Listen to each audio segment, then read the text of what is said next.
இந்த பாறையின் மேல் என் திருச்சபையை கட்டுவேன். இது இயேசு கிறிஸ்துவுக்குள் பிரியமான என் சகோதர சகோதரிகளே, இந்த நிமிட நற்செய்திக்கு இயேசுவின் நாமத்தில் நான் உங்களை அன்போடு அழைக்கிறேன். இந்த பாறையின் மேல் என் திருச்சபையை கட்டுவேன். யாரை பார்த்து யார் சொன்னா? பேதுருவை பார்த்து, சீமோனாகிய பேதுருவை பார்த்து இயேசு சொன்ன வார்த்தை. பிரியமானே, இது நாம் ஒன்று அறிந்து கொள்ள வேண்டியது,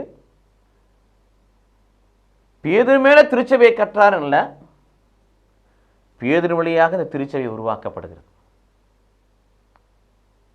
ஏன்னா அந்த வானகத்தின் திறவுகளை பேதுரு கையிலே ஒப்படைக்கிறார். நீ தடை செய்வது மண்ணுலகில் தடை செய்வது விண்ணுலகில் தடை செய்யப்படும். நீ மண்ணுலகில் அனுமதிப்பது விண்ணுலகில் அனுமதிக்கப்படும். அதிகாரத்தை கொடுக்கிறார், திறவுகளை கொடுக்கிறார். திரு அவைக்கு உண்டான அதிகாரத்தை திறவுகளையும் பேதுரு கையிலே கொடுக்கிறார். அதை தான் சொல்றார், உன் மேல திருச்சபையை கட்டுவேன். திருச்சபையை கட்டுவனா ஏதோ ஒரு கோயிலை கட்டுறதில்லை, நிறுவனத்தை கட்டுவதில்லை, அமைப்பை கட்டுவதில்லை. அதிகாரத்தை கொடுக்கிறார். திரு அவையை உண்டாக்குவதற்கான அதிகாரத்தை அவர் கொடுக்கிறார். தன்னிடமிருந்து அதிகாரத்தை பேதுரு வழியாக இந்த திரு அவைக்கு கடவுள் கொடுக்கிறார். அதிலும் இன்னும் குறிப்பாக பாறை என்று சொன்னால், நீ பாறையா இருக்கிறாய் என்று சொல்லுகிறார். ஆகவே உண்மையில் திருச்சபை கட்டு. பாறை என்று சொன்னால் அது படிப்பினை.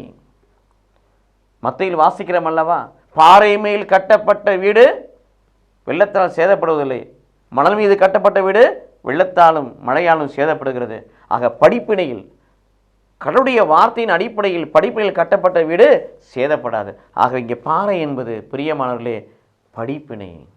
ஆகவே இது திருச்சபை இதெல்லாம் கட்டப்பட்டிருக்குன்னா வார்த்தையில், படிப்பினையில், போதனையில், கட்டளைகளில், நியமங்களில், கடவுளின் சொல்லில் கட்டப்பட்டு தூயான் வல்லமையில் அது வழிநடத்தப்படுகிறது. ஆக இதை உணர்ந்து கொண்டவர்களாய் நாம் நமது வாழ்வை படிப்பினையாகிய வார்த்தையின் மீது கட்டி எழுப்புவோம். கடவுள் நம்மை ஆசீர்வதிப்பாராக. ஆமேன்.